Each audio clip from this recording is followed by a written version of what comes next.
ریوبریا خسرا کانتونا فراتجی بری و رسمک گرسی آگری نوروزی بلند کرو بانگلیشنین کوبانی کرگورو جابیسوی که آداری بگرسی بری خوابدن قادا نوروزی.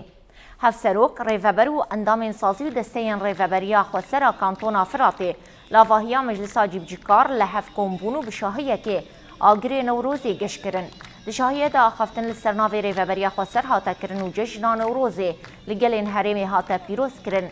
بجداران گوتن دی نوروزا ای سال به نوروزا آزادیا فیزیکی یا ریبر آبو چار سرکرنا دوزا گلی کرد.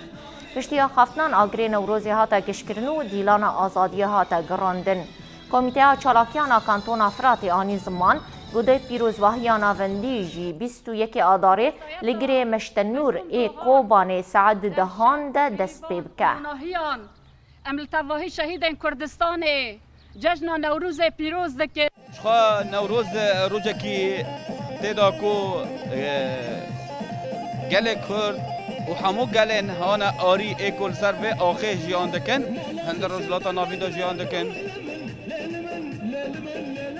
دوی روزه دا دست کوای حسن کار قانون آزاد بگیانم ده درکتنا کوای همدم مظلوم دوغان و حوالی وی و تفگر آزادی دا جبوکو گیدیسا قانبن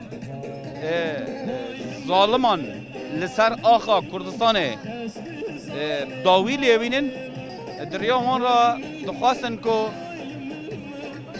به خلال تکوشین و شرح کو چه بیه که قانبن روژا کی نه جبو همو گلان جبو کو آزاد بکن.